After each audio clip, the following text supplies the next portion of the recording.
और अब वक्त हो चला है राजकाज की बातों का। तो चुनावी साल में सिस्टम से तेज संगठन की चाल और भोपाल का मास्टर प्लान सालों से अटका है, लेकिन रफ्तार से बन रहा बीजेपी का 11 मंजिला दफ्तर, सत्ताधारी संगठन की तेज चाल से सरकार पर उठ रहे सवाल, सियासी गलियारों में इन दिनों कुछ इसी तरह की चर्चाएं।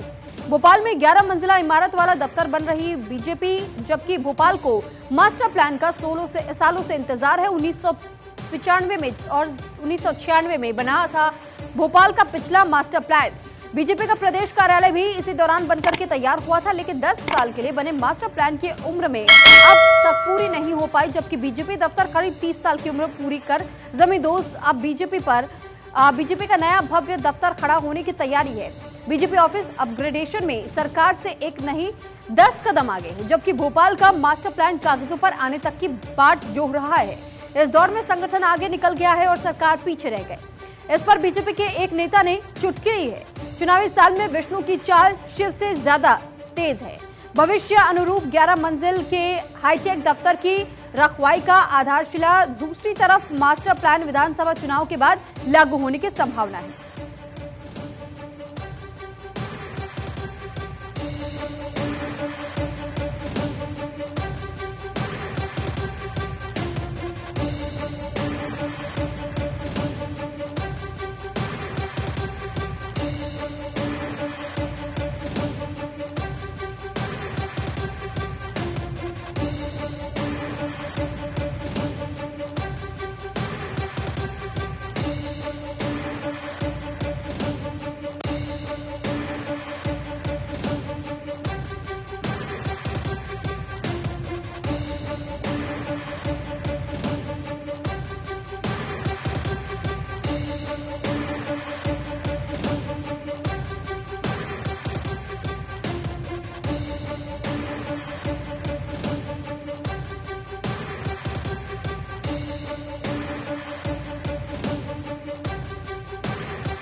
तो एनआईए ने बंगाल से 2 को गिरफ्तार किया है और पेशे से इंजीनियर, साथ ही इंजीनियरिंग किया करता था। बताया जा रहा है विस्फोटक की तस्करी भी थी और साथ ही बीरभूम से बरामद हुए थे भारी मात्रा में विस्फोटक बनाने के सामान। एनआईए ने किया 2 को गिरफ्तार, आरोपियों में एक इंजीनियर। आरोपियों में से एक है बीरभूम की तृणमूल नेता अनुव्रत मंडल का करीबी। पंचायत चुनाव के पहले लगातार छापेमारी कार्रवाई की जा रही है एनआईए की तरफ से।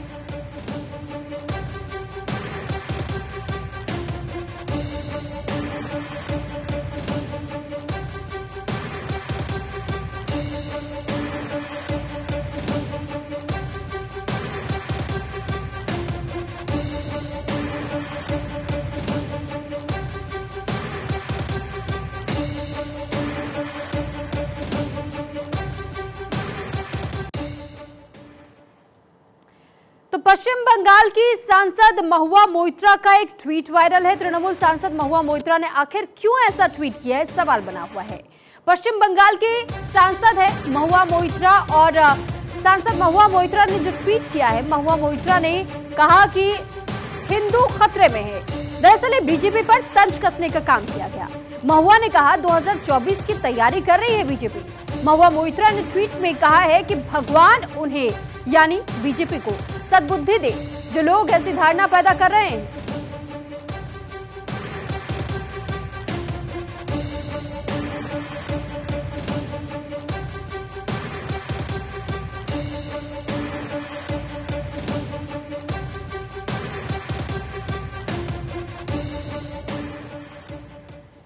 वहीं राहुल गांधी में बचपना, राजस्थान के कैबिनेट मंत्री की समधन के बेबाक बोल।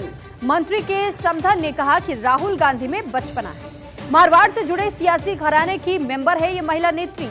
महिला नेत्री ने बड़े खुलासे कर बताई सियासी दिशा और सत्ताधारी पार्टी के विधायक की मां है ये महिला नेत्री।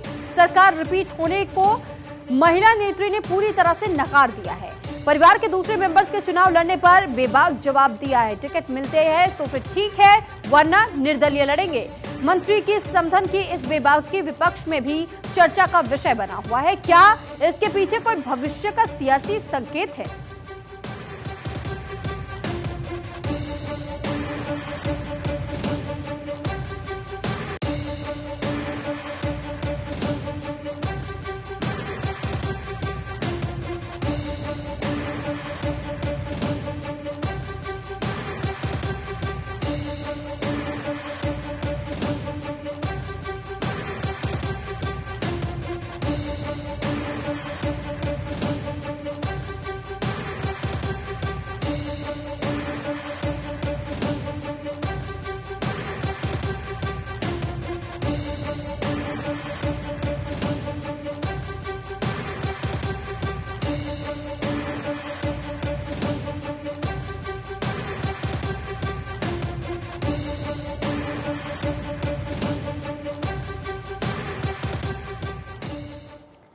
कौन कर रहा है टीएमसी नेता की फंडिंग? टीएमसी नेता अनुव्रत मंडल के नाम 5 अदालतों में मामले हैं। दिल्ली के तिहाड़ जेल में बंद टीएमसी नेता अनुव्रत मंडल, ईडी और सीबीआई ने फ्रीज कर रखे हैं सभी बैंक खाते। देश के 5 अदालतों में अनुव्रत के खिलाफ चल रहे हैं मामले। वकीलों की फीस करोड़ों में है। आखिर कौन कर रहा है फंडिंग? फंडिंग करने वाले में बीरभूम जिले के पुलिस अधिकारी का नाम आ रहा है सामने। दूसरा उसी जिले का पत्थर खदान के कारोबारी का प्रभावशाली व्यवसायी बताया जा रहा है। फंडिंग के पीछे किसी तीसरे शख्स के शामिल होने का भी संदेह मिल रहा है। ईडी की तरफ से ये जानकारी सामने रखी गई।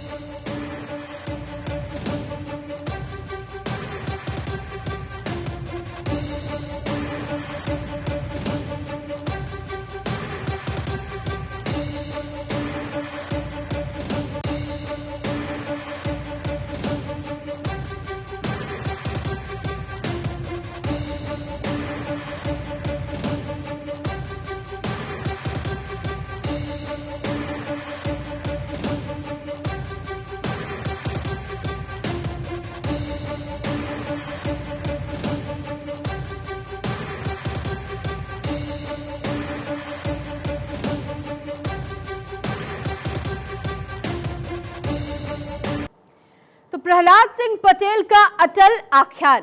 केंद्रीय मंत्री प्रहलाद सिंह पटेल ने याद किया अटल काल। संसद में बहस और विपक्ष के मान वाले दिन के याद। राहुल के भाषण और निलंबन पर बात कर रहे थे पटेल। प्रहलाद सिंह पटेल ने अटल को बताया प्रेरणा स्रोत। पटेल ने विपक्ष के रिश्ते पर उदाहरण दिया। सोमनाथ चैटर्जी और अटल जी का उदाहरण दिया गया। अटल जी की बातों को हिंदी में सोमनाथ सुन नहीं पाए और सोमनाथ ने प्रहलाद पटेल से जाहिर की नाराजगी। कार्यवाही खत्म होने के बाद सोमनाथ ने प्रहलाद को पिलाई कॉफी। सोमनाथ ने अटल जी की बात नहीं सुनने पर जताया अफसोस।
तो बंगाल में बवाल के बाद से वीएचपी का बड़ा ऐलान सामने आया। मुस्लिमों की साख नहीं है, अगली बार बुलडोजर लेकर के निकालेंगे यात्रा।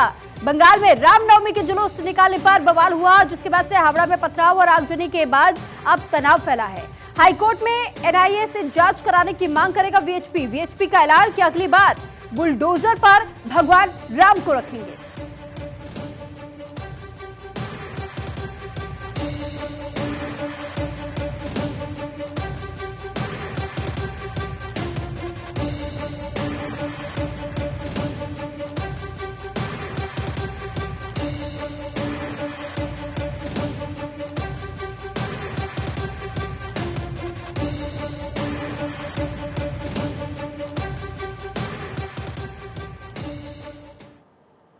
तो शराब से दिल्ली सरकार की हुई रिकॉर्ड तोड़ कमाई। शराब नीति में बदलाव के बावजूद दिल्ली सरकार को अब तक शराब से सबसे अधिक कमाई हुई है। 2022-23 में शराब बिक्री से 5,548.48 करोड़ रुपए का राजस्व हासिल हुआ है और ये अब तक का सर्वाधिक आबकारी राजस्व है। अधिकारियों ने शनिवार को इस बात की जानकारी साझा की। आबकारी विभाग का दैनिक औसत राजस्व 19.71 करोड़ रुपए रहा है, जिसके चलते 2021 और 22 की तुलना में राजस्व में वृद्धि हुई है। अधिकारी ने कहा कि हमने 2022 और साथ ही 2021 का जब आकलन किया तो इसमें आबकारी और वैट सहित 6,762 करोड़ रुपए से अधिक राजस्व हासिल किया गया था, जो 2022 और 23 में बढ़कर के 6,821 करोड़ रुपए हो गया है। दिल्ली सरकार ने 17 नवंबर 2021 को एक नई आबकारी नीति लागू की थी। बाद में भ्रष्टाचार और कुप्रबंधन के आरोपों के चलते इस नीति को रद्द कर दिया गया।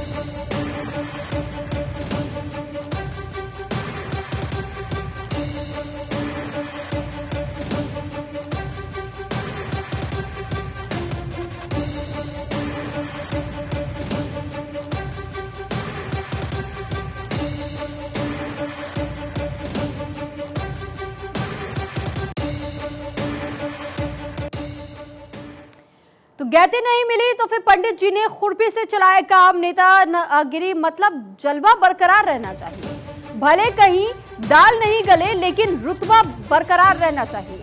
और बीजेपी के पंडित जी के साथ ऐसा ही कुछ हुआ है। हालांकि उन्होंने रुतबा बनाने का उपाय तो खोज ही लिया है, लेकिन भोपाल में बीजेपी कार्यालय के भूमि पूजन का कार्यक्रम था। जेपी नड्डा ने सबसे पहले गैती चलाकर के निर्माण कार्य का शुभारंभ किया।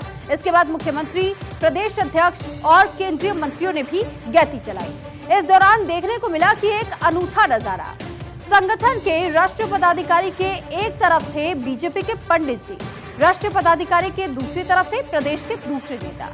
राष्ट्रीय पदाधिकारी के हाथ में गैती देख पंडित जी की जागी उम्मीदें। पंडित जी ने गैती पकड़ने के लिए हाथ भी बढ़ाया, लेकिन पदाधिकारी ने कैलाश विजयवर्गीय को गैती पकड़ा दी।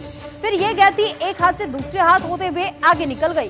पंडित जी का एक चेला पहले से ही हाथ में खुरपी लेकर के इंतजार कर रहा था। चेले ने पंडित जी के हाथ में खुरपी पकड़ाई और फिर सामने आकर वीडियो बनाया। बीजेपी के पंडित जी गैती को नहीं लेकिन खुरपी चला करके श्रमदान करते हुए नजर आए।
तो प्रदेश मुखिया को संगठन मुखिया भी बनाने की सलाह। राजस्थान सरकार के एक मंत्री ने दी सलाह, प्रदेश के मुखिया को संगठन मुखिया का पद भी दे दीजिए। बजट के बाद से सरकार के मंत्री के सुर नजर आ रहे हैं बदलते हुए। राग दरबारी मंत्री जी को रास नहीं आने से सुर बदलने के संकेत है। पावर सेंट्रलाइजेशन से मंत्री जी के खफा होने के संकेत है। मंत्री जी के पावर लेने की रफ्तार पर मुखिया के सर्किट लगाने के संकेत है। जयपुर में एक जगह सियासी चर्चा कर रहे थे ये तेज तर्रार मंत्री जी। सरकार, पार्टी, प्रदेश और संगठन के मुखिया का हुआ चर्चा में जिक्र। चर्चा के दौरान ही मंत्री जी ने दे डाला सुझाव, सरकार संगठन दोनों पद प्रदेश के मुखिया को दे दीजिए, सब वे ही कर लेंगे। प्रदेश संगठन के मुखिया की भी तो क्या जरूरत है। और मंत्री के सलाह को सुनकर के सरकार संगठन में नई चर्चा छिड़ चुकी है। राजस्थान के सियासी जानकार इसे सलाह की जगह आरोप मान रहे हैं। क्या सत्ता और संगठन में अति तालमेल पर ये कटाक्ष है या फिर मंत्री जी के युवा नेता से इन दिनों नजदीकियों के आसार?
तो कुछ लोगों ने सुपारी दी है, पीएम मोदी ने कहा।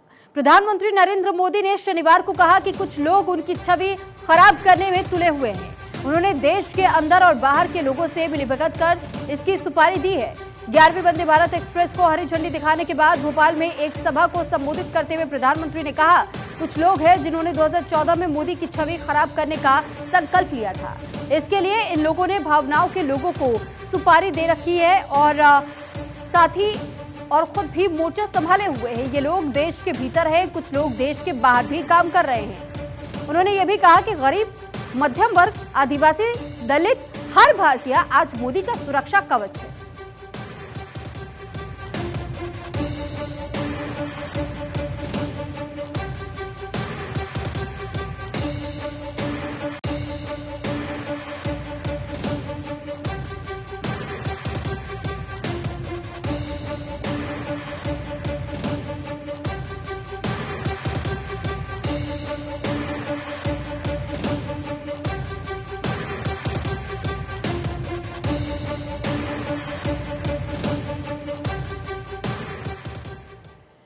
दक्षिण की दृष्टि यानी लोकसभा चुनाव से पहले विपक्ष एकजुट होने को लेकर के एक्टिव नजर आया। तमिलनाडु सीएम एमके स्टालिन ने चेन्नई में बुलाई रैली और सामाजिक न्याय की लड़ाई आगे बढ़ाने के मुद्दे पर चेन्नई में रैली। स्टालिन ने सभी गैर राजनीतिक दलों को भेजा है बुलावा। तमिलनाडु में भाजपा को पांव जमाने में मुश्किल के मिल रहे संकेत। तमिलनाडु में अन्ना द्रमुक में बिखराव के भी संकेत मिल रहे हैं। स्टालिन ने रैली में 14 दलों के नेताओं के आने का भी दावा किया। 2024 में एकजुट विपक्ष में सबके अपने अपने विरोधाभास राह में रोड़ा है। ममता, केसीआर, केजरीवाल, अखिलेश कांग्रेस से मान रहे घाटे का सौदा। अब चेन्नई की रैली को लेकर के एक नई बात उभरी है। विपक्षी एकता में बीजेडी, वाईएसआर कांग्रेस के जुड़ने के संकेत हैं। नवीन पटनायक से ममता की, जगमोहन से शरद पवार की मंत्रणा। क्या ये दोनों दल आ गए तो एकजुट विपक्ष मचाएगा खलबली? शरद पवार की पहल पर ही महाराष्ट्र में राहुल ने चुप्पी साधी।